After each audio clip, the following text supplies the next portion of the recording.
बिस्मिल्लाहिर्रहमानिर्रहीम, अस्सलामु अलैकुम और वेलकम करेंगे आपको इस शो में जिसका नाम है सुबह से आगे। इस उम्मीद और दुआ के साथ कि आप बिल्कुल खैरियत से होंगे, ख़ास तौर पर अगर उन इलाकों में मौजूद हैं जहां पर शदीद बारिशें हो रही हैं जैसे कि कराची। आप खैरियत से होंगे, महफूज होंगे। मेरा नाम अनम अहमद, मेरा नाम आयशा यूसुफ है। लेकिन लग ऐसा रहा है कि कराची वाले परेशान ज़रूर हैं क्योंकि एक दिन की बारिश हुई है और उसने पूरे शहर को डुबो कर रख दिया है।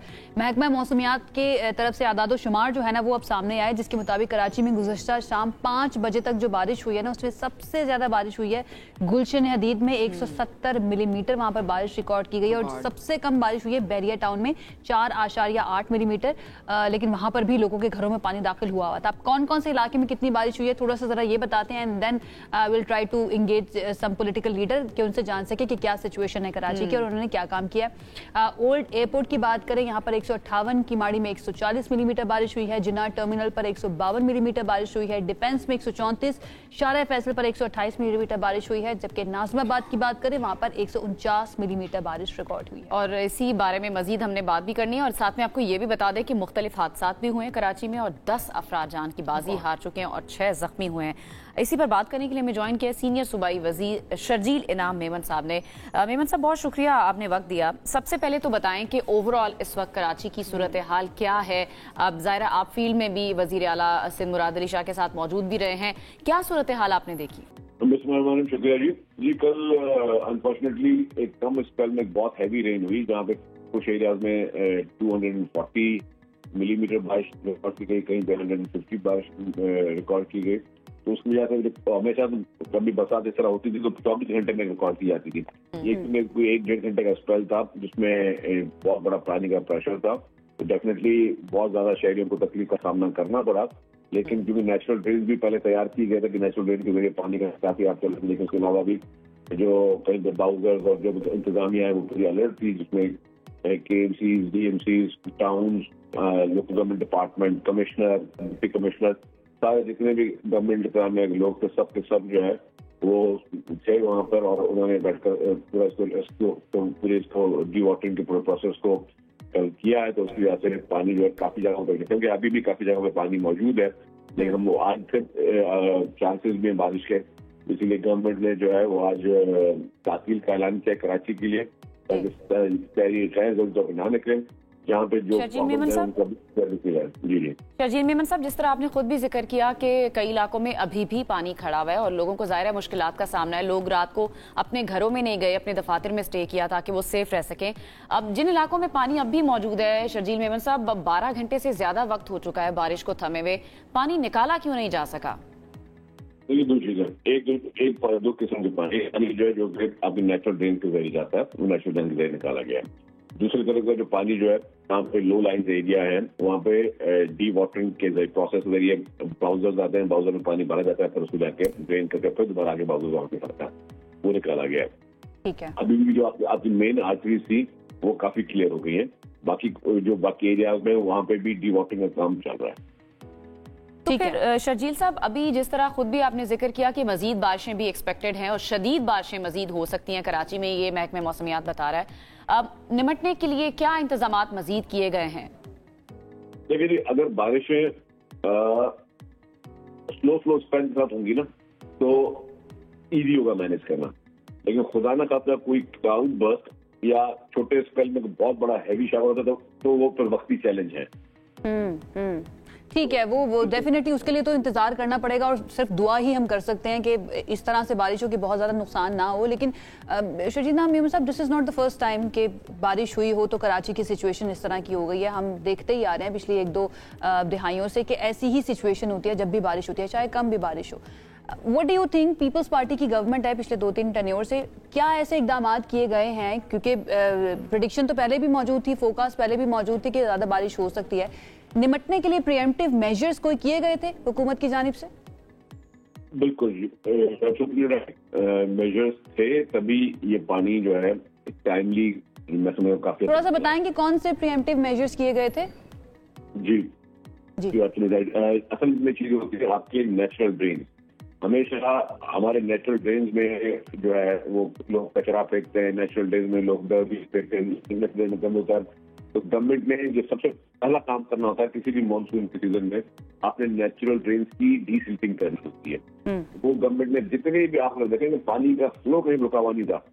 اگر نیچرل ڈرین کی پراپر ڈی سلٹنگ بہت مشکل کام کرنا آسان نہیں ہوتا ہے، تو ہیوی مشینریز کے ذریعے پورا اس کا کچرا نکالا جاتا ہے ڈی سلٹنگ کا.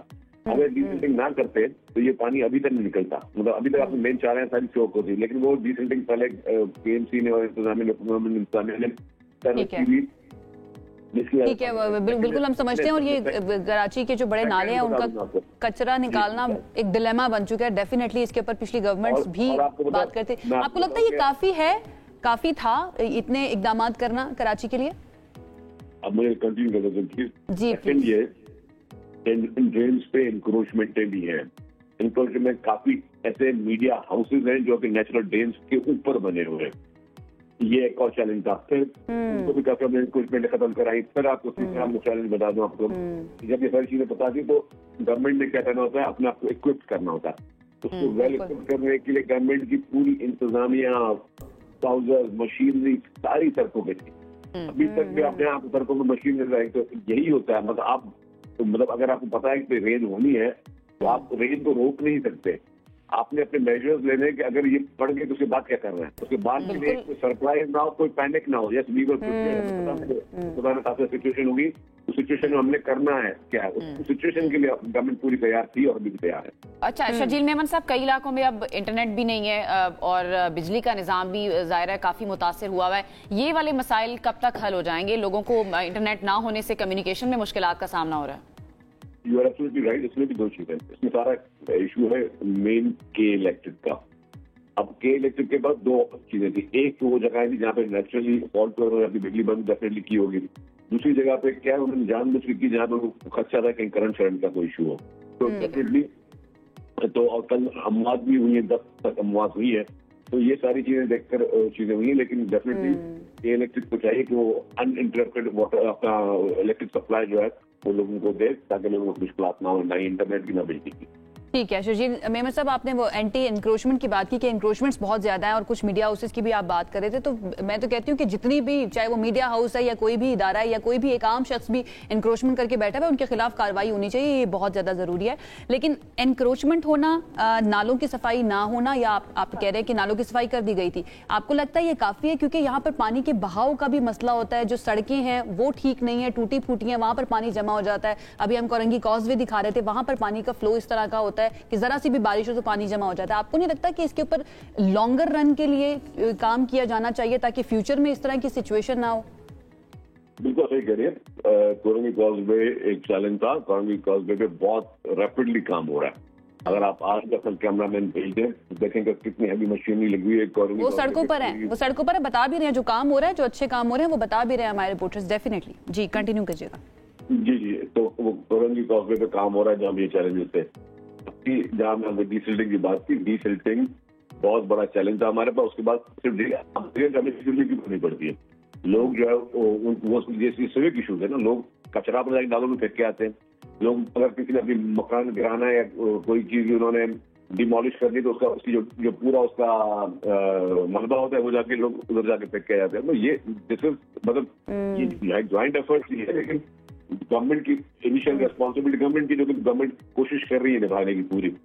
ساتھ جو سیویج ہمارے ایشوز ہیں ہمیں خود بھی ان چیزوں کو کرتے ہیں کہ ہم لوگ کیا کر رہے ہیں. سڑکوں کی آپ نے بات کی، سڑکوں میں ہمارا روڈ کرنے کی بگیسٹ ایشو ہمارے پاس مختلف محکمے جو ہے مطلب پلانڈ نہیں ہے. اگر کسی نے کوئی آج کوئی پلاٹ بنانا ہے تو روڈ کٹنگ کر کے جو انہوں نے روڈ کھودنی ہے، اس کے بعد روڈ جو بریک ہوتی ہے جی صاحب اس کے لیے نا ایک شعر جو ہے وہ یاد آتا ہے کہ اس شہری خرابی میں غمیش کے مارے زندہ ہیں، یہی بات بڑی بات ہے پیارے. اللہ کرے کہ اس بار کچھ ہو جائے، کراچی والوں کی سنی جائے اور ان کے مسائل جو ہے نا وہ بھی حل ہو جائے. بہت شکریہ شرجیل انعام میمن صاحب ہمارے ساتھ، سینئر صوبائی وزیر پاکستان پیپلز پارٹی سے تعلق. جو کلاؤڈ برسٹ والے معاملات ہیں ان کو ڈسکس کرنا بڑا ضروری ہے کہ یہ اتنے زیادہ کیوں ہیں، ان کے اوپر ذرا ہم بات اس پہ ہم نے ذرا بات کرنی. ہمارے ساتھ اسٹوڈیوز میں جوائن کر لیا ہے ماہر ماحولیات ہیں زینب نعیم صاحبہ. سمجھ لیتے ہیں کہ یہ جو فینومیناز جن کی عائشہ بات کری یہ ہے کیا اور اس بار کیوں پاکستان میں زیادہ ہمیں سننے میں مل رہے ہیں. السلام علیکم زینب، کیسی ہیں آپ؟ الحمدللہ. ज़ैनब, सबसे पहले तो ये बताएं कि ये जो क्लाउड बर्स्ट है, इस तरह के और भी फिनोमेनाज हैं जो हम सुन रहे हैं पिछले 2-3 साल से ज़्यादा, और इस साल तो खैर बहुत ज़्यादा, ये क्या है और क्यों पाकिस्तान में इतनी तबाही मचा रहे हैं? देखिए, ये क्लाइमेट चेंज की वजह से बारिशों का जो पैटर्न है वो तब्दील हो गया है, और ये हमें बहुत सालों से साइंटिस्ट वार्न कर रहे हैं कि जब क्लाइमेट चेंज की शिद्दत में इजाफा होगा, यानी कि अगर टेम्परेचर 0.5 से 1.5 डिग्री सेल्सियस से तजावुज़ कर गया तो दुनिया में बारिशों की शिद्दत में इजाफा होगा, समंदर का लेवल बढ़ जाएगा और ग्लेशियर्स पिघलना शुरू हो जाएंगे। तो जो ग्रेजुअली हो रहा है ग्लोबल वार्मिंग की वजह से, बिल्कुल हो रहा है। तो हम उन ममालिक में शामिल हैं जिन्होंने क्लाइमेट चेंज में कॉन्ट्रीब्यूट तो नहीं किया, लेकिन हमें inter governmental panel on climate change, ये ऐसा पैनल होता है जिसमें दुनिया भर से एक्सपर्ट और साइंटिस्ट ज्वाइन करते हैं और मॉडलिंग करते हैं कि कैसे आने वाले सालों में मौसम तब्दील होगा। उन्होंने हमें पहले बता दिया था कि साउथ एशिया का खित्ता सबसे ज़्यादा मुतासर हो सकता है क्योंकि इसकी जोग्राफी, पॉपुलेशन डायनामिक्स इस तरह के हैं। तो हमने देखा कि हमारा जो मानसून का पैटर्न है जो कि बे ऑफ बंगाल से शुरू होता है, और ये क्योंकि हम इंडियन ओशन के करीब हैं, हमारा जो मौसमियाती तब्दीली है या साइकिल है, वेदर साइकिल, ये सारा इस समंदरी हवाओं से डिटरमिन होता है। तो बे ऑफ बंगाल से इस दफ़ा जो मानसून थी वो अचानक जल्दी दाखिल हो गई क्योंकि हवा का दबाव इस तरह पड़ा, ऑफ कोर्स क्लाइमेट चेंज। फिर हमने देखा कि नॉर्दर्न एरियाज़ में वो ग्लेशियर्स जो आज से 2 साल पहले सर्ज कर रहे थे, यानी बढ़ रहे थे, मेल्ट नहीं हो रहे थे, वो ग्लेशियर्स अचानक अब ऐसा लग रहा है कि इतना क्विकली ये सब कुछ हो रहा है कि ना टाइम नहीं मिल रहा कोई भी इकदाम करने का, और ऐसा लग रहा है कि हम बहुत लेट हो गए, हमने बहुत देर कर दिया कि इकदाम किए जाते। आप बीइंग द एनवायरमेंटलिस्ट, आपको नजर आया ओवर द ईयर्स, चले हम एक डेकेड की बात कर लेते हैं, एक डेकेड के अंदर पाकिस्तान के अंदर कितना काम हुआ है क्लाइमेट चेंज से लड़ने के लिए या उसको कंटेन करने के लिए? 2015 के बाद से पाकिस्तान में क्लाइमेट चेंज को बहुत सीरियसली लिया जा रहा है, इन सेंस के ज़ाहिर है आपको कोई भी कदम उठाने के लिए पॉलिसी मेकिंग करनी होती है। 2015 में पेरिस एग्रीमेंट हुआ, पाकिस्तान ने रेटिफाई किया, उसके बाद हम लोगों ने पॉलिसी एक्ट बनाया क्लाइमेट चेंज, और ये सारे काम हुए। लेकिन फिर 18वीं तरमीम भी है, उसके बाद ये जो सब्जेक्ट है ये सूबाई सब्जेक्ट है। अच्छा, इसके बारे में मैं पढ़ रही थी कि आफ्टर 18 अमेंडमेंट एनवायरनमेंट जो है वो सब्जेक्ट है सूबों का, लेकिन क्लाइमेट चेंज जो है वो एक नेशनल यानी कि फेडरल का सब्जेक्ट है। तो फेडरल और प्रोविंशियल को मिलकर इसके ऊपर काम करना है। आपको नजर आया कि इन दोनों ने मिलकर, ये दोनों फेडरल और प्रोविंशियल, उन्होंने मिलकर काम किया उसके ऊपर? देखिए, climate is all about environment, तो आप इसको 18th के बाद सूबाई कहें ना कहें, ये दोनों कनेक्टेड हैं। और जो फेडरल गवर्नमेंट है उसका काम है कोऑर्डिनेशन। तो सूबों ने जो है अपने प्लान सबमिट कराने होते हैं कि वो बजट के तहत कैसे क्लाइमेट एक्शन स्ट्रेंथन करें। अब शर्जील साहब की भी आप बात सुन रही थी, वो कह रहे काम तो डेफिनेटली किया जा रहा है। हमारे पास ऐसी बहुत सारी मिसालें दुनिया भर की मौजूद है जो कि क्लाइमेट चेंज से लड़ने के लिए बहुत सारे इकदाम करें। लाइक मैं स्पॉन्ज सिटी का एक कॉन्सेप्ट देख रही थी, एंड देन बहुत सारे शहर ऐसे भी हैं जिन्होंने कुछ ऐसे टावर्स बनाए हैं जो कि एयर को क्लीन करते हैं। पाकिस्तान के अंदर क्या ये इतना मुश्किल है कि नहीं किया जा सकता? बिल्कुल मुश्किल नहीं है, बल्कि आपने कुछ जगहों पे ये भी देखा होगा कि जो मेट्रो बस के ब्रिजेस होते हैं उसके पिलर्स पे वर्टिकल गार्डन्स इंस्टॉल कर दिए जाते हैं जो कि आबो हवा को साफ रखने। ये हमने पंजाब में, लाहौर में देखा भी था, लेकिन फिर उनका ख्याल नहीं रखा जाता। हाँ, ये मसला है ना कि हमारे यहाँ इन्फोर्समेंट के लिए और बाद में अकाउंटेबिलिटी मैकेनिज्म नहीं है कि जब आप बजट एलोकेशन करते हैं इस तरह के प्रोजेक्ट्स, ऐसा नहीं है हुकूमतें नहीं करती, बिल्कुल करती हैं। साहब भी कह रहे हैं, मसला ये कि मेंटेनेंस और अकाउंटेबिलिटी। फिर आपको ये पता होना चाहिए कि जिन इदारों में, जो आपने इदारे बनाए हैं, उसमें जो लोग हैं क्या वो इस क्लाइमेट चेंज की टेक्निकली अंडरस्टैंडिंग रखते हैं या नहीं, उनमें कितनी काबिलियत है। ये नीड असेसमेंट हमारे इदारों में हुई भी नहीं है। देखें, सिंध में तो लोकल गवर्नेंस के इदारे मौजूद हैं, तो फिर हमने नीड असेसमेंट क्यों नहीं की कि क्या हमने इस काबिल लोग रखे हुए हैं जो ये चीज़ें समझ सकें और इसको अवाम तक पहुँचा सकें। तो ये बहुत बड़ा चैलेंज है, और ये हमें खैबर पख्तूनख्वा में भी देखना है, हमें पंजाब में भी देखना है। तो ये I think this is a challenge, enforcement is a challenge and so is the accountability. तो आपको लगता है कि अभी उस लेवल पे शायद गवर्नमेंट को या इदारों को रियलाइज नहीं है कि पाकिस्तान कितने बड़े चैलेंज उसमें दरपेश है? फिर जाहिर है लोगों को वैसे हो जाना चाहिए, अब हो जाना चाहिए। देखिए, मसला ये कि हमारे मुल्क में गवर्नमेंट्स का जो सर्वाइवल टाइम है वो लिमिटेड है।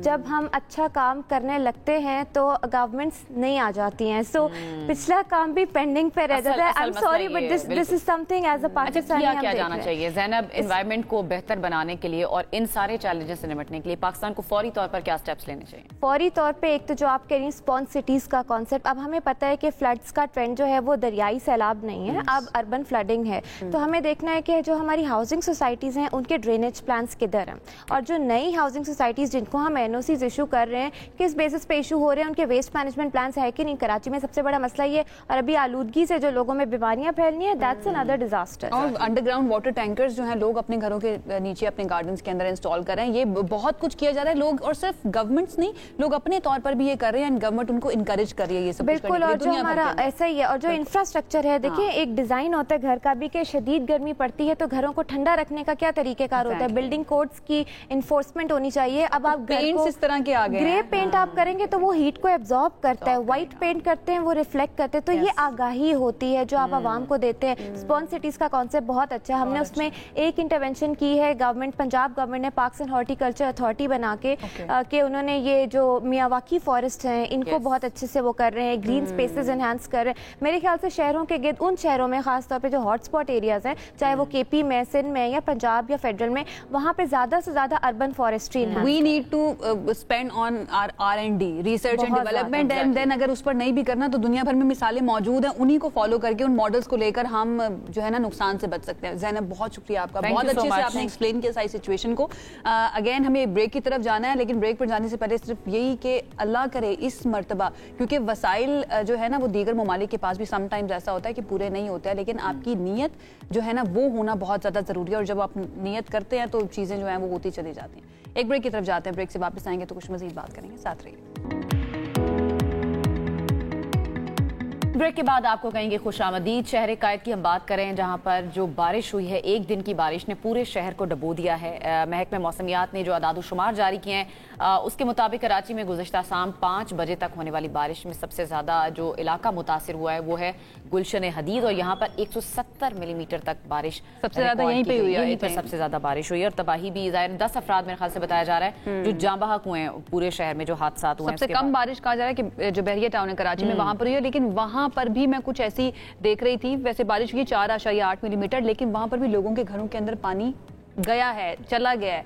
ओल्ड एयरपोर्ट की बात करें, वहां पर 158 की माड़ी में 140 मिलीमीटर बारिश हुई है. जिना टर्मिनल पर 152 मिलीमीटर बारिश रिकॉर्ड की गई. डिफेंस की बात करें, वहां पर 134, शाहराह फैसल पर 128 मिलीमीटर बारिश हुई है, जबकि नाजमाबाद में 149 मिलीमीटर बारिश रिकॉर्ड की गई है. हम अब कोशिश ये कर रहे हैं कि ओवरऑल जितने भी हमें जिम्मेदारान मिले उनसे हम बात करें, उनसे जानने की कोशिश करें कि कराची की इस पर क्या सिचुएशन है और उसके लिए क्या जा रहा है. तर्जुमान सिंध हुकूमत सादिया जावेद साहिबा ने हमें ज्वाइन कर लिया, उनसे इस बारे में बात, वो हमें बेहतर बताएंगे कि क्या किया जा रहा है इस वक्त. Sadia, thank you so much हमें ज्वाइन करने के लिए. आई होप आप ठीक ठाक होंगी.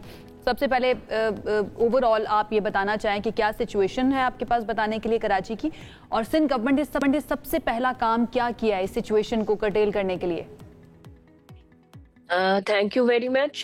देखें, जो कल बारिश है वो अनप्रेसिडेंटेड है, उसको हम डिजास्टर कह सकते हैं क्योंकि वो नॉर्मल बारिश नहीं है. कराची के जो पिछले 20 साल के अदादो शुमार हैं, कराची की एवरेज बारिश है 234 महीने जो मॉनसून सीजन है.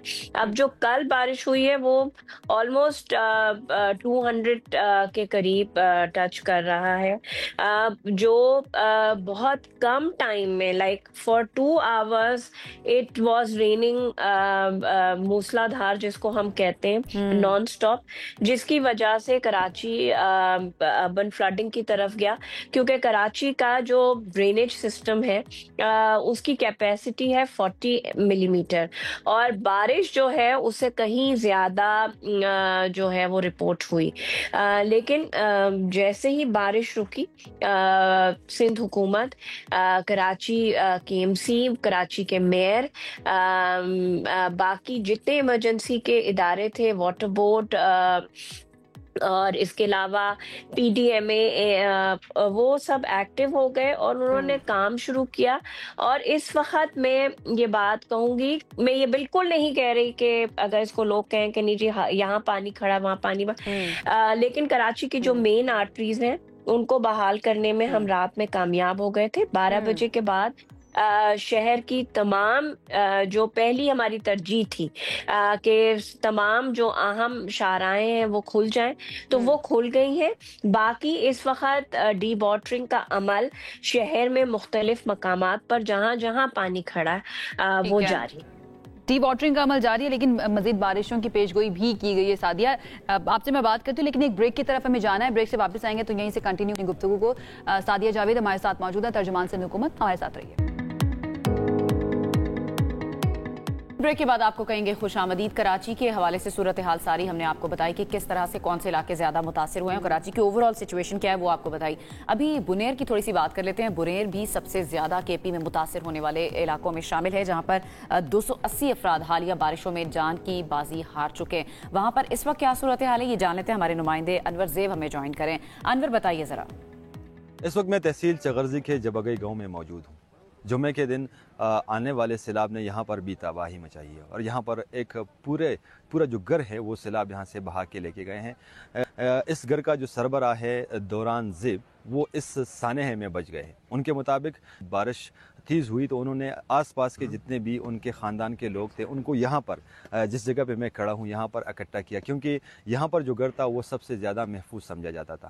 تو تھوڑی دیر بعد بارش تیز ہو گئی اور کچھ یہاں پر میرے بالکل پیچھے جو ہیں یہاں پر پہاڑ ہے اور اس پہاڑ میں جو بادل پھٹنے کے واقعات کے باعث جو ہے یہاں پر ایک سیلابی ریل آیا تو سب لوگ اکٹھے ہی اس سیلاب میں بہہ گئے. 17 افراد کی لاشیں جو ہیں وہ مل چکی ہیں جبکہ ایک نوجوان کی لاش جو ہے وہ اس کی تلاش اس وقت بھی جاری ہے. اس پورے علاقے میں تقریباً 41 افراد جو ہیں وہ حالیہ سیلاب میں جاں بحق ہو چکے ہیں. ریسکیو کے اہلکار بھی یہاں پر پہنچ چکے ہیں اور مقامی رضاکار جو ہیں وہ بھی یہاں پر ملبے میں نوجوان کی لاش جو ہے وہ ڈھونڈ رہے ہیں. ٹھیک ہے, بہت شکریہ انور زیب. ہمیں بتا رہے تھے وہاں پر ریسکیو اور ریلیف آپریشن جو ہے وہ جاری ہے. وہاں پہ جو ملبے تلے لوگ ابھی بھی دبے ہوئے ہیں, لاشیں نکالی جا رہی ہیں. اپنی مدد آپ کے تحت بھی کام کر رہے ہیں. اپنی مدد آپ کے تحت بھی ہو رہا ہے. ظاہر ہے وہ پہاڑی علاقہ ہے, وہاں پر امدادی کارروائیوں میں بھی مشکلات کا سامنا ہم لگ ایسا رہا ہے کہ یہ جو قدرتی آفت آئی ہے نا اس نے انسانوں کو بے بس کر رکھ دیا ہے. ہماری جو گورنمنٹس ہیں ان کو بے بس کر کے رکھ دیا. ڈیفینیٹلی مزید کام ہونا چاہیے تھا لیکن جتنا کام ہونا چاہیے تھا اتنا کام بھی نہیں کیا گیا. لیکن قدرتی آفت کے سامنے آپ کچھ نہیں کر سکتے ہیں تو اپنی مدد آپ کے تحت آپ خود اپنے آپ کو محفوظ رکھیے, یہ بہت ضروری ہے. ایک بریک کی طرف جاتے ہیں, واپس آئیں گے, ہمارے ساتھ رہیے. بریک کے بعد آپ کو کہیں گے خوش آمدید. کچھ کریں گے کرکٹ کی بات کیونکہ پی سی بی نے نئے سینٹرل کانٹریکٹ کا اعلان کر دیا ہے. اس میں دلچسپ بات یہ ہے کہ اس بار کوئی بھی کھلاڑی اے کیٹیگری کا اہل نہیں ہو سکا, یعنی اس بار اے کیٹیگری کو ختم نہیں کر دیا گیا ہے. پی سی بی نے 30 کھلاڑیوں کو کانٹریکٹس دیے ہیں جن میں پرفارمنس کی بنیاد پر کیٹیگری بی, سی اور ڈی میں 10-10 کھلاڑی شامل کیے گئے. مجھے لگتا ہے اتنی اسکارسٹی ہو چکی ہے نا اچھی پرفارمنسز کی, انہوں نے کہا کہ ہم اے کیٹیگری میں رکھیں گے کس کو, تو اس لیے اس کیٹیگری اے لفظ ہی نکال دو. اے لفظ ہی نکال دیا. خیر گزشتہ سال 27 کھلاڑیوں کو کانٹریکٹ دیے گئے تھے اور اس سال تعداد بڑھ کر 30 ہو چکی ہے جبکہ رواں برس 12 نئے کھلاڑیوں کو بھی شامل کیا گیا. اور گزشتہ برس اے کیٹیگری میں بابر اعظم تھے, محمد رضوان تھے جن کی اب بی کیٹیگری میں تنزلی ہو چکی ہے. اس ساری سچویشن پر بات کر لیتے ہیں کہ ایسا کیوں کیا گیا, اے کیٹیگری ختم کرنے کا فیصلہ جو ہے کیسا ہے. ہمارے ساتھ موجود ہیں اس وقت سینئر سپورٹس جرنلسٹ ہیں ماجد بھٹی صاحب. آپ اکثر ان کو دیکھتے ہیں ہمارے شو کے اندر and we are very thankful کہ جب بھی ہم ان کو بلاتے ہیں وہ آتے ہیں اور ہمارے شو کا حصہ بنتے ہیں. بھٹی صاحب تھینک یو سو مچ ہمیں جوائن کرنے کے لیے. آپ کراچی میں اس وقت موجود ہیں. آئی ہوپ سچویشن جو ہے اس کو دیکھتے ہوئے آپ بھی گھر میں چھٹی ہی منا رہے ہوں گے, باہر نہیں نکلے ہوں گے. ذرا بتائیے گا یہ کیٹیگری ختم کر دی گئی ہے سینٹرل کانٹریکٹ کی. سب سے پہلے تو عائشہ اور انم آپ دونوں کا بہت بہت شکریہ. دیکھیں میڈیا والوں کی تو چھٹی نہیں ہوتی, آفس جانا ہے, لیکن اب سے تھوڑی دیر پہلے میں ڈپٹی ڈائریکٹر میٹ آفس جو تھے ان کو سن رہا تھا. وہ کہہ رہے تھے کہ دوپہر کے بعد اراؤنڈ 2 بجے کے بعد ایک اور بارش کا تیز سلسلہ کراچی کو ہٹ کرنے والا ہے, تو سچویشن دیکھ کے اس حساب سے نکلیں گے, لیکن چھٹی نہیں ہے. لیکن کل ایک طرف تو بارش نے تو کراچی کو متاثر کیا, لیکن کرکٹ کی دنیا سے اور پاکستان کرکٹ سے جو خبر آئی صبح سویرے سینٹرل کانٹریکٹ کے حوالے سے, اور ایک کیٹیگری میں پاکستان کا کوئی بھی پلیئر جو تھا وہ کوالیفائی نہیں کر سکا, اور پاکستان کرکٹ بورڈ جو کلیم کرتا ہے کہ یہ پرفارمنس بیس پر سینٹرل کانٹریکٹ بنائے گئے ہیں. میں تھوڑا سا آپ کا 10-20 منٹ 20 سیکنڈ کا ٹائم لوں گا. یکم جولائی سے لے کر 30 जून तक जो 1 साल की कारकर्दगी जिसमें हमारा माली साल होता है उस पर ये सेंट्रल कॉन्ट्रैक्ट इशू किए जाते हैं। तो आप देखें पिछले 1 साल के दौरान जो रेलीगेशन हुई है, बिल्कुल ठीक रेलीगेशन हुई है बाबर और रिजवान की, लेकिन एक कैटेगरी में पाकिस्तान के किसी भी प्लेयर का ना आना इस चीज का इशारा देता है कि पाकिस्तान की क्रिकेट जो है वो भी अब नीचे जा रही है, कि हमारे पास इस वक्त एक कैटेगरी का प्लेयर ही मौजूद नहीं है। Exactly. पिछले 1 साल में जिस अरसे का मैंने जिक्र किया, उस दौरान पाकिस्तान T20 में अमेरिका जैसी टीम से हार गया, पिछले दिनों हम बांग्लादेश से हार गए, अभी वेस्ट इंडीज जो दुनिया की 10वें नंबर की टीम थी उससे हम T20 वनडे सीरीज हार गए। वेस्ट इंडीज पाकिस्तान में 1-1 ड्रॉ करके चला गया। हम बांग्लादेश से लास्ट ईयर टेस्ट सीरीज हार गए 2-0। तो ओवरऑल मेरे ख्याल में पाकिस्तान क्रिकेट जो है उसमें अब बहुत ज्यादा काम करने की जरूरत है कि हमारे वो नाम बाबर आजम और मोहम्मद रिजवान, शाहीन शाह अफरीदी, नसीम शाह, ये सब इन सब ने 1 साल के दौरान अंडर परफॉर्म किया है। ठीक है भट्टी साहब, लेकिन कुछ लोगों को जी अच्छा, जो बी कैटेगरी है ना वो अब टॉप की कैटेगरी है अभी के सेंट्रल कॉन्ट्रैक्ट के हिसाब से। अब कहा यह गया है कि ये परफॉर्मेंस बेस्ड जो है वो कैटेगरीज में खिलाड़ियों को शामिल किया गया है। अब कुछ खिलाड़ियों की मैं बात करना चाहूंगी जिनमें अबरार अहमद है, सलमान अली आगा हैं, हारिस रऊफ, शादाब खान, साइम अयूब, जिनको तरक्की दी गई है पिछले सेंट्रल कॉन्ट्रैक्ट के हवाले से। आपको लगता है सलमान अली आगा और शादाब खान इनकी बी कैटेगरी में जगह बनती थी या तरक्की इनको मिलनी चाहिए थी?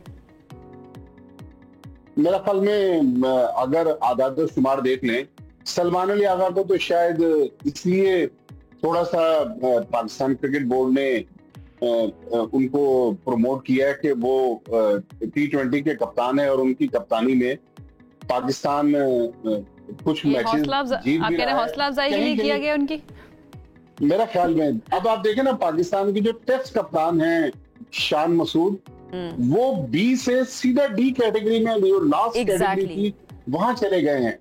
तो मेरा ख्याल में बाबर आजम और रिजवान भी, अगर आप पूरे साल का जायजा ले लें तो ठीक है, हमने उनके मकाम और मर्तबे के मुताबिक उनको बी तक रोका है, लेकिन मेरे ख्याल में अगर शान मसूद बी में जा सकते हैं तो इनको भी बी में नहीं तो सी में तो जाना चाहिए था। फिर हसन अली एकदम से, शादाब खान आपने बिल्कुल सही कहा, हसन अली कैसे बी कैटेगरी में आ गए। तो मुझे लग रहा है कि कहीं ना कहीं थोड़े से कॉम्प्रोमाइजेस नजर आ रहे हैं। वैसे भट्टी साहब, आप एनालाइज कैसे कर रहे हैं इसको? जी, एनालाइज इसको किस तरह से कर रहे हैं? ये सजा के तौर पर इन ए कैटेगरी को खत्म करके जो हमारे सीनियर मोस्ट खिलाड़ी हैं राइट नाउ क्रिकेट टीम के अंदर, उनको B category and then C D category में रखा गया है, या फिर ये कोई और इंतजामी मामला है, कोई और इंतजामी हिकमत अमली है जो पीसीबी की तरफ से की गई है? देखिए, वो तो प्रमोशन और रेलीगेशन इसीलिए होता है कि अगर आप अच्छा कर रहे हैं तो आपको, अब आप देखें ना, 62 लाख रुपए एक महीने में सिर्फ आपकी तनख्वाह, मैच फीस और दीगर जो पर्क्स और प्रिविलेजेस हैं पाकिस्तान क्रिकेट बोर्ड के, वो उसके अलावा 62 लाख रुपए जो बड़ी बड़ी मल्टीनेशनल कंपनीज हैं उनके सीईओज भी शायद लेते हो, लेकिन 62 लाख रुपए बहुत बड़ी रकम है। लेकिन उसके एवज आपने पाकिस्तान क्रिकेट को क्या दिया? अब आप यही 2 खिलाड़ी, रिजवान और बाबर की मैं बात करूंगा, इन्होंने 2023 में जब ज़का अशरफ पाकिस्तान क्रिकेट बोर्ड के चेयरमैन थे, 3-4 सीनियर प्लेयर ने पाकिस्तान क्रिकेट बोर्ड को नाको चने चबवा दिए। वो सेंट्रल कॉन्ट्रैक्ट साइन नहीं कर रहे थे। 2 बार ज़का अशरफ साहब उड़कर श्रीलंका गए, 2-3 बार जो Salman Naseer chief operating officer थे वो श्रीलंका गए। पाकिस्तान टीम उस वक्त श्रीलंका का दौरा कर रही थी। बड़ी मुश्किल से प्लेयर्स उस वक्त राजी हुए सेंट्रल कॉन्ट्रैक्ट साइन करने पे कि जब उन्होंने 3 साल का एक फार्मूला पाकिस्तान क्रिकेट बोर्ड के साथ तय किया। लेकिन चले, पाकिस्तान क्रिकेट बोर्ड ने आपकी बात मान ली, लेकिन इस अरसे में आपने भी तो अंडर परफॉर्म किया। जब प्लेयर अंडर परफॉर्म भट्टी साहब अब ये रिजवान और बाबर की आप बात करें, अब आगे ट्राई सीरीज भी आ रही है अफगानिस्तान, पाकिस्तान और यूएई की, उसमें इनका नाम शामिल नहीं है, फिर आगे एशिया कप में भी इन दो खिलाड़ियों का नाम शामिल नहीं है। आपको लगता है ऐसा ही होना चाहिए था या टीम को कहीं ना कहीं इन दो प्लेयर्स की जरूरत तो है? देखिए, अभी तकरीबन इन दोनों टूर्नामेंट से पहले जिनका अभी आपने जिक्र किया, 14 T20 इंटरनेशनल पाकिस्तान में खेले हैं इन दोनों के बगैर, और इस दौरान पाकिस्तान में 2 सीरीज बांग्लादेश से खेली, 1 सीरीज वेस्ट इंडीज से खेली और 1 सीरीज न्यूजीलैंड से खेली। 2 पाकिस्तानी सीरीज जीती हैं और 2 हारी है। मेरे ख्याल में आपके ही किसी शो में मैं ये शायद जनवरी में बता चुका हूं कि पाकिस्तान क्रिकेट बोर्ड ने आज की तारीख में, जब मैं आपसे बात कर रहा हूं, कि ये तय कर लिया कि ये दोनों T20 के प्लान का हिस्सा नहीं होंगे। अच्छा, एक कैटेगरी में सेंट्रल कॉन्ट्रैक्ट में ये इसलिए भी थे कि ये दोनों उस वक्त तीनों फॉर्मेट्स खेलते थे।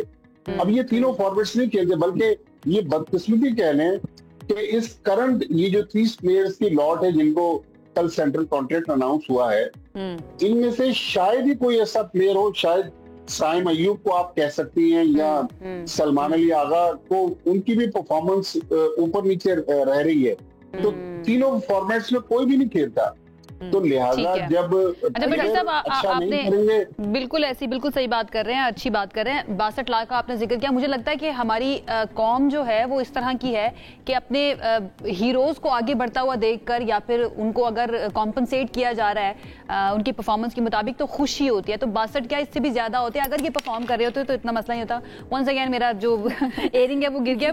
भट्टी साहब, मैं ये जानना चाह रही हूँ आपसे कि ये जो 12 नए खिलाड़ियों को अब शामिल किया गया है, ये कोई आपको नया सक्सेशन प्लान लग रहा है टीम के लिए या फिर ये कोई और तजुर्बा करने जा रही है पीसीबी? देखिए, मैं जो अभी जब आपने एयरिंग की बात शुरू की, उस वक्त जो आप बात कर रही थी कि 62 क्या इनको 1 करोड़ 62 लाख रुपए पाकिस्तान क्रिकेट बोर्ड दे दे अगर ये परफॉर्म करें। ये पैसा इन्हीं की वजह से आ रहा है, बिल्कुल ठीक है। लेकिन जब ये अच्छा नहीं करेंगे, पाकिस्तान को जितवाएंगे नहीं। मैं ये नहीं कह रहा कि जानबूझ के अंडर परफॉर्म कर रहे हैं, उनसे परफॉर्मेंस नहीं हो रही और दुनिया में और जिनसे नहीं हो रही भट्टी साहब उनको आप रेस्ट दे दें, जिनसे परफॉर्मेंस नहीं हो रही। और जो परफॉर्म कर सकते हैं, जो करते आए हैं, मैं कामरान गुलाम की बात करना चाहूंगी। वो सेंट्रल कॉन्ट्रैक्ट हासिल नहीं कर सके। आपको नहीं लगता ये बहुत बड़ा कंसर्न है? वो पिछली परफॉर्मेंसेस भी उनकी उठाकर देख लें, उनको शामिल होना चाहिए था सेंट्रल कॉन्ट्रैक्ट में। बिल्कुल, देखें, कामरान गुलाम ने अपने टेस्ट डेब्यू पर अगेंस्ट इंग्लैंड 100 किया, फिर जिम्बाब्वे में वनडे मैच में उन्होंने 100 किया। तो एकदम से हम प्लेयर्स को बस पे सवार करते हैं और उसकी मंजिल आने से पहले उसको उतार देते हैं। तो 12 नए प्लेयर्स को सेंट्रल कॉन्ट्रैक्ट देना और 9 को न देना, आमिर जमाल भी उनमें एक प्लेयर थे, ठीक है, उनके फिटनेस के इश्यूज रहे हैं। लेकिन मैं ये क्रिकेट बोर्ड से कहता हूं कि आप सेंट्रल कॉन्ट्रैक्ट को खत्म कर दें और एक फीस के अंदर इजाफा कर दे ताकि प्लेयर को माली तौर पर नुकसान ना हो। लेकिन मैं आपको बताऊं कि ये गालिबन 2002 या 3 से जब से सेंट्रल कॉन्ट्रैक्ट इशू हुए पाकिस्तान क्रिकेट बोर्ड में, आज 22-23 साल हो गए, हर साल एक नई कंट्रोवर्सी जन्म लेती है। लिहाजा इसका कोई वे आउट निकालना पड़ेगा। और आपने बड़ी अच्छी एनालॉजी आपने बड़ी अच्छी यूज की है बस वाली।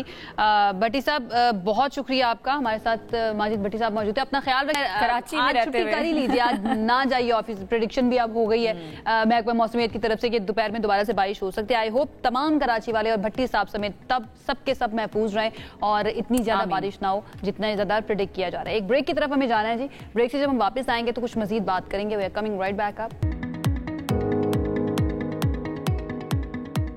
वेलकम बैक करेंगे आपको। अब तमाम लोग जिनका एक बहुत इंपॉर्टेंट मसला चल रहा है कि सैलरी नहीं बढ़ती, वो जरा ध्यान से कान लगा के आपने जो है ना हमारा ये सेगमेंट देखना भी है, सुनना भी है, क्योंकि हम आपका ये मसला हल करवाने वाले हैं। आपको हम ट्रिक्स बताएंगे, टिप्स बताएंगे कि कैसे आप अपनी सैलरी जो है ना बढ़वा सकते हैं। आपको पता है कैसे बढ़ती है सैलरी? नहीं, मुझे नहीं पता, इसलिए हमने एक्सपर्ट को बुलाया। अगर मुझे टिप्स पता होती ना तो मैं अपनी बढ़वा लेती। आप बढ़वा चुकी हैं, अगर आपको टिप्स पता है तो? नहीं, मुझे लगता है मेरा टाइम जो है ना वो तकरीबन यहाँ पे काफी हो गया, तो अब मुझे चले जाना चाहिए। लेकिन मैं कौन सी बातें कर सकती हूँ अपने जो हमारे मैनेजर्स हैं या फिर जो वो तमाम हमारे बॉसेस हैं उनसे जाके, जिससे मेरी सैलरी लाजमी बढ़ जाए, क्योंकि मेहनत भी नजर आती है। अब मेहनत तो देखे ना हमारी स्क्रीन के ऊपर नजर आती है, सारे इंग्रेडिएंट्स जो है ना, मैं छुट्टी भी नहीं करती, रोजाना आती हूँ, मुस्कुराती हुई आती हूँ। अच्छी बच्ची हैं, आयशा बताना चाह रही हैं कि हमारे एचआर वाले भी सुने, मैं अच्छी बच्ची हूँ, मेरी तनख्वाह बढ़ा दें। अच्छी बच्ची, और जो देखने वाले हैं उनको भी देखना है कि उनकी तनख्वाह क्यों नहीं बढ़ रही, या फिर उनको मुश्किल का सामना करना पड़ रहा है। जो अच्छे बच्चे नहीं होते फिर उनकी क्यों बढ़ती है? हमारे साथ गेस्ट, क्योंकि वो अच्छे बच्चे होते हैं, हमारे साथ गेस्ट मौजूद हैं। सबाहत बुखारी जो कि एचआर प्रोफेशनल है, कॉर्पोरेट सेक्टर से इनका ताल्लुक है, उनसे बात करते हैं और उनसे टिप्स लेते हैं कि कैसे तनख्वाह बढ़ानी है। Sabahat, thank you so much हमें ज्वाइन करने के लिए। सबसे पहले तो ये बताइए भाई, मैं डायरेक्ट पॉइंट पर आ जाती हूँ, कैसे बढ़ा दें तनख्वाह? नहीं बढ़ाते हैं, क्या करें हम? मुनासिब वक्त ज़रूरी है और ये भी ज़रूरी है, ये भी बताओ कि कब जाना है और बात क्या करनी है, और ये भी ज़रूरी है कि बात करके बस वापस आ जाना है और एक ही दफ़ा बात करनी है या बार बार जाते रहना है। तो देखिए, ये बड़ा इम्पॉर्टेंट एक एलिमेंट है जिस पर कोई बात नहीं करता। ये एक सैलरी बढ़वाना या सैलरी बढ़ा करके बात करके वापस आ जाना नहीं, ये कोई एक वक्त का यस और नो आंसर नहीं होना चाहिए। ये बात नहीं होनी चाहिए कि बस मैं गई हूँ, हे बॉस आज 10% बढ़ा करके आना है और आपने ना मुझे यहाँ तक की सैलरी देनी है, वरना देखें भाई मैं तो जा रही। ये नहीं जना, आपका टारगेट ये नहीं है। ठीक है, आपका टारगेट ये है कि वो आपको वैल्यू दें, वो आपको ये बताएं कि आप जो जितना काम कर रही हैं आप या कर रहे हैं, you are compensated according to that. जो आपकी मार्केट वैल्यू है आप उससे कम नहीं हैं, और जो आप कंट्रीब्यूट कर रही हैं आपकी वैल्यू भी वही है। और आपको ये पता होना चाहिए कि आप वाक़तन जो सैलरी बढ़वाना चाह रही हैं, आप कितनी सैलरी और क्यों बढ़वाना चाह रही हैं। कल को आपसे अगर सवाल आप मेरे पास आती हैं और मैं आपसे ये पूछूं क्यों, तो फिर आपका जवाब क्या होगा? आप अच्छा, सवाल तनख्वाह बढ़ाते हुए आप कौन सी चेकलिस्ट है या पॉइंट्स है जिनका ख्याल रखा जाना चाहिए, और अगर वो सारी चेकलिस्ट जो है वो ख्याल हम रख भी लेते हैं, उसके बावजूद भी तनख्वाह नहीं बढ़ती, फिर क्या करना चाहिए? देखिए, बहुत दफ़ा ऐसा होता है कि you are a silent survivor. आपको ये एक तो ये बात जहन में होनी चाहिए कि हर ऑर्गेनाइजेशन का ना एक प्रोसेस भी होता है कि एक एनुअल प्रोसेस है। ये हम एक छोटी मिडिल साइज कंपनीज हैं जहाँ पर कोई प्रोसेस नहीं है, वो भी देखें, और कुछ ऐसी बड़ी कंपनीज होती हैं जिनका एक एनुअल प्रोसेस होता है, एनुअल इंक्रीमेंट का, उधर एक प्रोसेस और होगा। तो हम अगर उन कंपनीज की बात करें जहाँ पर कोई प्रोसेस नहीं है, और आप ये देखें कि आप वहाँ पर एक साइलेंट वॉरियर हैं और कभी आपका काम नज़र ही नहीं आता और आप बस छुप के लगे हुए हैं, सर झुका करके बस ये उम्मीद करते हैं कि एक दफ़ा नज़र आ जाएगा, तो ये भी गलत है। तो आपको अपनी कारकर्दगी को सामने भी लाना होता है कि ये मेरी कारकर्दगी है, ये मेरे टारगेट्स हैं।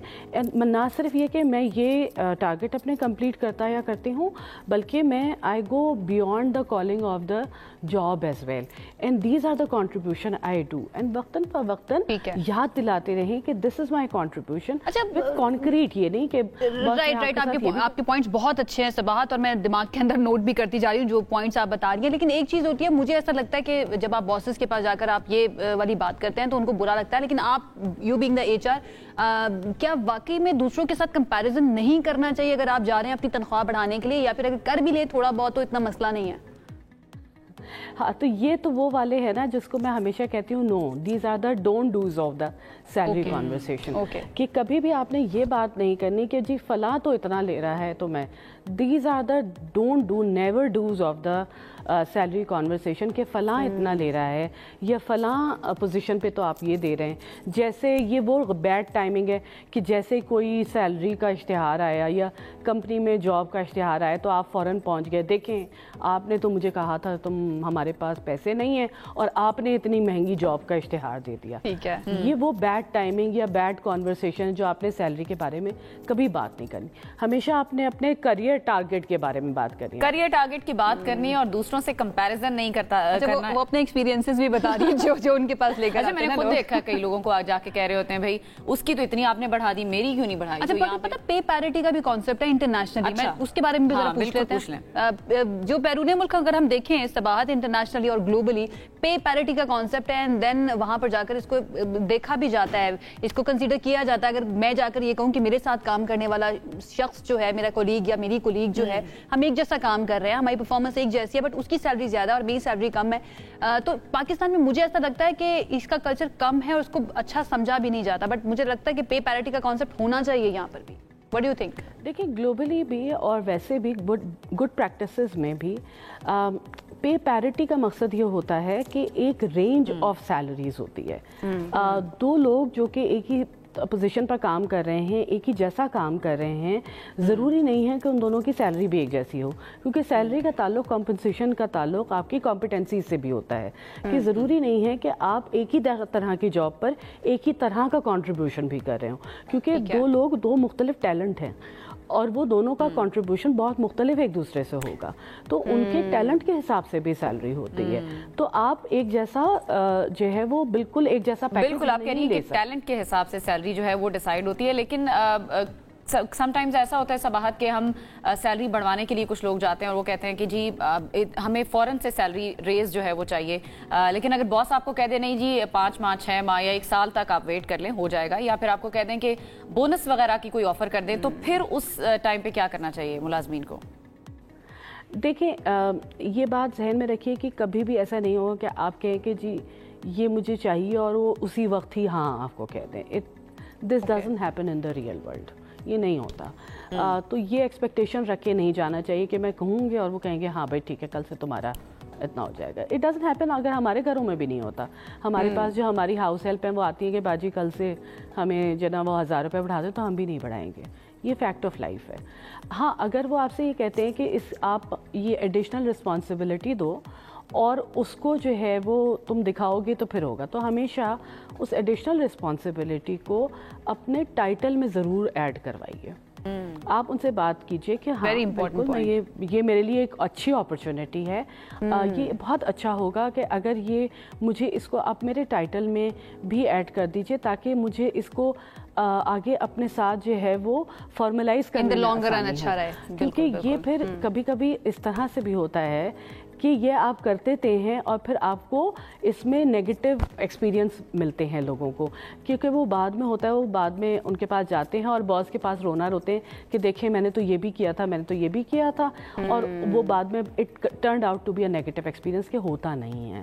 तो डूज एंड डोंट्स बड़े अच्छे से आपने ठीक है सबाहत बता दी है। अब तमाम देखने वाले जो चाहते हैं कि उनकी तनख्वाह बढ़े और बॉसेस जो है ना उनको डिच कराते जा रहे हैं, वैसे मुझे ऐसा लगता है कि ये प्रोफेशनल से ज्यादा ना साइकोलॉजिकली को जो है ना प्ले करना पड़ता है अपने बॉसेस के साथ। मैंने तो काफी कुछ सीख लिया, मूड भी देख मैं जाकर अप्लाई करने की कोशिश करूंगी, अगर कामयाब होगी तो आपको जरूर बताऊंगी। इस बात थैंक यू सो मच, हमारे साथ मौजूद थी, बहुत अच्छी टिप्स आपने दिया उन तमाम लोगों के लिए जो चाहते हैं उनकी तनख्वाह बढ़े लेकिन बढ़ नहीं रही है। चाहते हैं ना, डेफिनेटली सब चाहते हैं, कौन नहीं, आप नहीं चाहती? सब चाहते हैं। वो आपने कहा ना जो चाहते हैं, मैं कह रही हूँ सब चाहते हैं, कौन नहीं चाहता कि उसकी सैलरी बढ़े। लेकिन आपने डूज एंड डोंट्स जिस तरह आयशा ने बात की, सबात ने बहुत अच्छी तरह से एक्सप्लेन कर दिया कि आपने किस वक्त पर जाना है, बॉस का मूड जरूर देखना है, ये ना हो कि आप बात करने जाएं उस वक्त उनका मूड खराब हो जाए। एक ब्रेक की तरफ जाते हैं, ब्रेक से वापस आएंगे, कुछ मजीद बात करें। ब्रेक के बाद आपको कहेंगे खुश आमदीद, और अब आपकी हम मुलाकात करवाने लगे हैं एक ऐसी शख्सियत से जो यकीनन आपको मोटिवेट भी करेगी, इंस्पायर भी करेगी, एंड डेफिनेटली कुछ हलकों के लिए कुछ सजेशंस भी वो लेकर आए हैं, क्योंकि वो लोग जो कि कहने को तो कहा जाता है कि वो स्पेशली एबल्ड हैं, बट उनकी साइट जो है ना वो उनकी नज़र में नहीं उनके दिल में होती है। और बड़ी अच्छी बात हमारे मेहमान जो हैं वो ब्रेक में मुझे बता रहे थे कि पहले मेरे पास साइट थी लेकिन विजन नहीं था, अब मेरे पास विजन है, साइट नहीं है तो कोई बात नहीं। हमारे साथ कौन मौजूद है ना? हमारे साथ मौजूद हैं समाजी कारकुन है शहबाज हुसैन, जो कि बहुत सारे इंटरनेशनली और पाकिस्तान में भी बहुत सारे अवार्ड सर्टिफिकेट हासिल कर चुके हैं। उनसे उनकी थोड़ी सी जर्नी के बारे में किताबें लिख चुके हैं, इंटरनेशनल अवार्ड्स, पाकिस्तान के अंदर अवार्ड्स, कई इदारे चलाते हैं, मोटिवेशनल स्पीकर हैं, क्या क्या कुछ करते हैं। हमारे साथ मौजूद हैं, उन्हीं से जानते हैं कि वो कैसे हैं, उनकी सुबह कैसी हुई। अस्सलाम वालेकुम शहबाज साहब, कैसे हैं आप? जी वालेकुम अस्सलाम जी, आई एम फाइन अल्हम्दुलिल्लाह। Glad to have you, thank you so much for joining us. सबसे पहले तो थोड़ा सा जरा अपने बारे में बताइए। मैं बेसिकली एक एक्स नेवल पायलट था, फिर उसके बाद अब तो ये स्टोरी बार बार बताते हुए भी अब मुझे नहीं लोग सुनना चाहते हैं, आप तो I was x naval pilot, फिर एक इंसिडेंट की वजह से आईसाइट चली गई। लोग समझते हैं मैं अंधेरे में चला गया, लेकिन असल उजाला उस वक्त मुझे फील हुआ जब मुझे उस अंधेरे में एक दिया नज़र आया। वो दिया वो होप थी जो अल्लाह ने मुझे दिया, اور وہیں سے پھر میرے ویژن کا سٹارٹ ہوا. اور آئی تھنک ہر انسان کے لیے ایک سبق ہے کہ اگر انسان کسی اندھیرے میں جائے اس کا مطلب نہیں ہے کہ وہاں سے آپ کو اجالا نہیں مل سکتا. یہ تو دیکھنے کی آنکھ چاہیے آپ کو. اندھیرا بھی تو ہر کسی کا مختلف ہوتا ہے. جی, کیونکہ میں یہ سمجھتا ہوں کہ فیلنگ از سینگ, کیونکہ جب تک آپ فیل نہیں کریں گے آپ کسی کو پھر دیکھ بھی نہیں سکتے. جب آپ کے پاس فیلنگ ہی نہیں ہوگی تو ان آنکھوں کا کیا فائدہ. کیا بات ہے شہباز صاحب, ابھی جو سچویشن ہے پاکستان میں, ان امپلائمنٹ, ڈفرینٹلی ایبلڈ لوگ جو ہیں وہ بے روزگار ہیں, بڑی تعداد ہے ان کے پاس کوئی روزگار نہیں ہے. آپ کو اس کے پیچھے ریزنز کیا نظر آ رہی؟ کوئی کوٹا نہیں ان کے لیے رکھا جاتا؟ جس طرح بریک میں بھی آپ کہہ رہے تھے کہ پارلیمنٹ میں بھی اس طرف کوئی ان کی ریپرزنٹیشن نہیں ہے. دیکھیں اس کی تھوڑی سی میں آپ کو ہسٹری بتاتا ہوں. Disability act 2020 that was approved by the parliament and اس کو قانون کا حصہ بنا دیا گیا ہوا ہے. اس کے بعد اس کی کونسل بھی بنی ہوئی ہے, ایکٹ کو امپلیمنٹ بھی کیا جا رہا ہے through FDCs federal disability councils and through provincial PDCs disability councils. اب مسئلہ کہاں ہے؟ مسئلہ مانیٹرنگ کا ہے, ٹھیک ہے, مسئلہ امپلیمنٹیشن کا ہے, ٹھیک ہے, مسئلہ ان رولز کی امپلیمنٹیشن کا ہے نہ صرف سرکاری اداروں میں اور نہ صرف پرائیویٹ اداروں میں. اب ڈسیبلٹی ایکٹ کہتا کیا ہے؟ Disability act basically in collaboration with United nation convention for rights of the person with disability کے ساتھ الائنڈ ہے, اور اس سے پاکستان نے ریٹیفیکیشن کی ہوئی ہے 2011 کے اندر, ٹھیک ہے, اور اس کو امپلیمنٹ کیا ہوا ہے. تو وہ کہتا کیا ہے؟ وہ کہتا ہے کہ ڈسکریمنیشن, ہم نے کوئی ڈسکریمنیٹ نہیں کرنا ایک نارمل انسان میں اور ایک ڈسیبل پرسنس کے درمیان.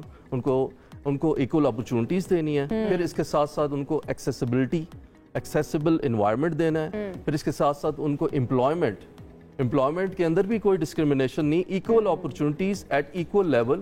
ہر جو ڈسیبل پرسن ہے اس کی کوالیفیکیشن کے مطابق. آپ کے پاس کوئی کسی ماڈل کو آپ نے اسٹڈی کیا ہے, ریسرچ کیا دنیا کے اندر جہاں پہ بہت اچھا کام کیا جا رہا ہے ان لوگوں کے لیے جو اسپیشلی ایبلڈ ہیں؟ جی ہاں, UK کے اندر اس کے اندر کافی جو ہے کام کیا جا رہا ہے. US کے اندر اس کو امپلیمنٹ کیا جا رہا ہے. وہاں پرسنس کے لیے کافی فیسلٹیز ہیں, اسٹائپنڈ دیا جاتا ہے. جو لوگ کام کر سکتے ہیں ان کو equal opportunities, accessible environment, even transportation کے اندر.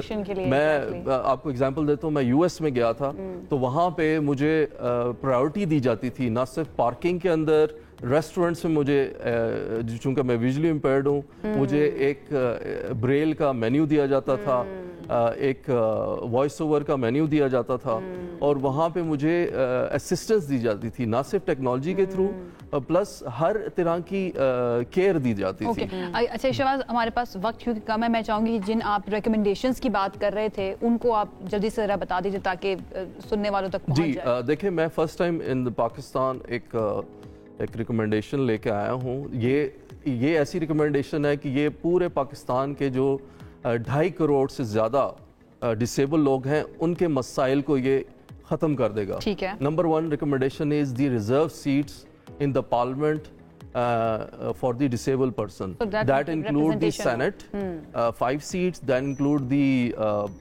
National Assembly 5 seats and Provincial Assembly 5 seats. اس کا یہ فائدہ ہوا کہ we will be representing our own self, telling our own problems کہ ہم اور اس کو ہم کیسے مینیج کرنا ہے with their solution. بہتر طریقے سے کر سکتے ہیں اگر خود ریپرزنٹیشن ہوگی. ٹھیک ہے. اچھا, آپ نے بتایا کہ گلوبلی بھی اور ویسے بھی آپ کو بہت سارے ایوارڈز مل چکے ہیں. تھوڑا سا ذرا 30 سیکنڈز پہ اگر آپ بتا سکیں پھر ہم نے اپنے ایوارڈز کے بارے میں تھوڑا بتائیے گا. جی, مجھے UK کی گورنمنٹ کی طرف سے میڈل آف آنر ملا ہوا ہے. اس کے ساتھ ساتھ UAE کی گورنمنٹ کی طرف سے مجھے انٹرپرینورشپ ایکسلنس ایوارڈ ملا ہوا ہے. اسی طرح ایک ویسٹ ورلڈ UK کی طرف سے مجھے ہائی اچیورز ایوارڈ بھی ملا ہوا ہے. UNFP کی طرف سے مجھے یہ اس طرح کی کمیونٹی امپیکٹ ایوارڈ ملا ہوا ہے. President of Pakistan award of excellence ملا ہوا ہے. میں chief of naval staff letter of commendation. میں تھک گیا بتاتے, بٹ یہ ایوارڈز میٹر نہیں کرتے. میرا آبجیکٹو یہ ہے کہ جو پاکستان میں جتنے بھی ڈسیبل لوگ ہیں ان کی آواز کو اٹھایا جائے, پارلیمنٹ تک ان کو لے کے جایا جائے تاکہ پارلیمنٹ میں وہ اپنے رائٹس کے لیے That's why you deserve these awards, کیونکہ آپ اس کے اوپر کام بھی کریں. بہت شکریہ Shahbaz, and all the very best for the future. اللہ کرے جس پر آپ کام کریں, جو نیک مقصد ہے اس کے اندر آپ کو کامیابی بھی ملے. ایک بریک کی طرف جاتے ہیں, بریک سے واپس آئیں گے, مزید بات کریں گے. ساتھ رہیے. This segment is brought to you by Telenor and Allied Bank Limited. Welcome back. Segment हमारा मनी मैटर्स और आज के मनी मैटर्स के सेगमेंट में हम बात करेंगे मौसमियाती तब्दीली के नतीजे में गैर मामूली बारिशें हो रही हैं, सैलाब का सामना है और लोगों का जानी नुकसान तो हो रहा है लेकिन माली नुकसान भी हो रहा है।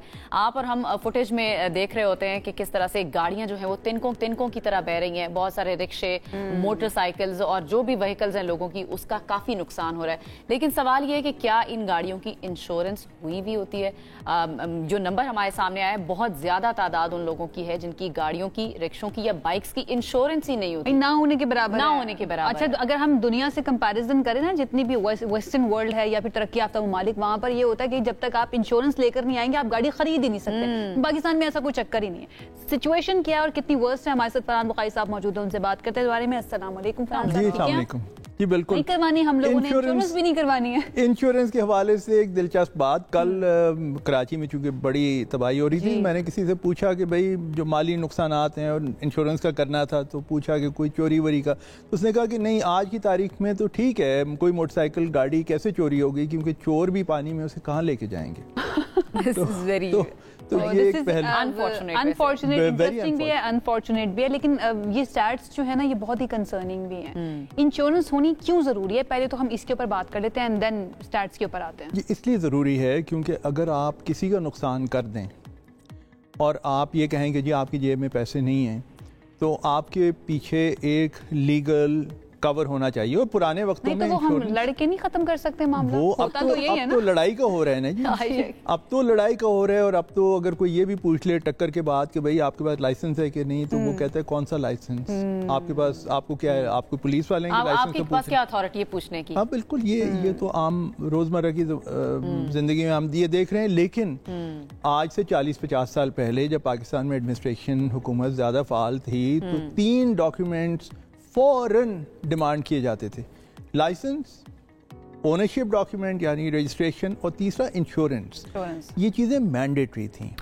आज के ज़माने में लाइसेंस बाद में पूछते हैं, बस पहले ये पूछते हैं कि जी गाड़ी किसकी है। एंड आई हर्ड पहले तो वो जो टेप रिकॉर्डर होता था गाड़ी के अंदर, उसके लिए भी एक रजिस्ट्रेशन लेटर होना ज़रूरी होता था। अब तो वो भी, अब तो लोगों को पता भी नहीं है, क्योंकि रेडियो का लाइसेंस होता था, टीवी की लाइसेंस, अब इस साल आके टीवी लाइसेंस की फी ख़त्म हुई है मेरे ख्याल में, लेकिन रेडियो का लाइसेंस होता था। इंश्योरेंस कितने फ़ायदे हैं सबको पता है, उसके बावजूद भी इतनी बड़ी तादाद पाकिस्तानियों की इंश्योरेंस की तरफ ना जाने की कोई बड़ी वजह क्या आपको समझ में आती है? मेरे ख्याल में लापरवाही है। फिर ये भी हुआ है कि हुकूमत ने और सरकारी एहलकारों ने ये चीज़ इन्फोर्स करनी छोड़ दी है। इस वक्त तखमीना ये है कि मजमूई तौर पे पाकिस्तान में जितनी भी गाड़ियाँ, उनमें से औसतन 3%, इसमें गाड़ियाँ, मोटरसाइकिल, रिक्शा वगैरह सब शामिल हैं, 3% हैं तकरीबन लगभग जो कि इंश्योर्ड हैं। 97% जी 3%। अच्छा फरहान, ये जो आप बात करें एक्सीडेंट्स तक के लिए तो ठीक है। आई एम सॉरी, मैं जल्दी सवाल इसलिए कर रही हूँ कि वक्त हमारे पास कम है। एक्सीडेंट्स तक तो ठीक है, लेकिन जब कोई कुदरती आफत की वजह से आपकी गाड़ी को नुकसान पहुंचा, दरख्त गिर गया, तो इंश्योरेंस कंपनी उसको कवर नहीं करती हैं। तो लोग कहते हैं कि फिर हम क्यों करवाएं इंश्योरेंस। लेकिन उसके अलावा भी रोजमर्रा की जिंदगी में कई वाकयात ऐसे हैं कि चोरी हो जाए, गन पॉइंट पे कोई गाड़ी छीन के ले जाए, वो भी ज़ाहिर है चोरी है। तो उस किस्म की चीज़ों के लिए तैयार तो रहना चाहिए। फिर एक ज़माने में ये भी एतराज़ था कि जी गैर इस्लामी है, जिसके नतीजे में तकफ़ुल जो कि इस्लामिक इंश्योरेंस है वो पाकिस्तान में इंट्रोड्यूस हुई, तो तकफ़ुल इंश्योरेंस का भी ऑप्शन है लोगों के पास। अब अगर आप ना मानना चाहें, तो ना माने, तो लेकिन ये बिलाखिर ये एक और मिसाल है उस सूरत हाल की कि इन्फोर्समेंट नहीं हो रही। कानून सबसे बड़ा मसला ये इम्प्लीमेंटेशन हमारे मुल्क के अंदर बहुत बड़ा मसला है। बहुत शुक्रिया आपका फरहान बुखारी साहब हमारे साथ मौजूद है। तमाम देखने वाले जिनके पास गाड़ियां, अपनी गाड़ियों की इंश्योरेंस करवाइए, आपके लिए फायदेमंद होगा। वक्त हो चुका है खत्म प्रोग्राम का, इंशाल्लाह आपसे करेंगे मुलाकात दोबारा। अपना ख्याल रखिए, अल्लाह हाफिज।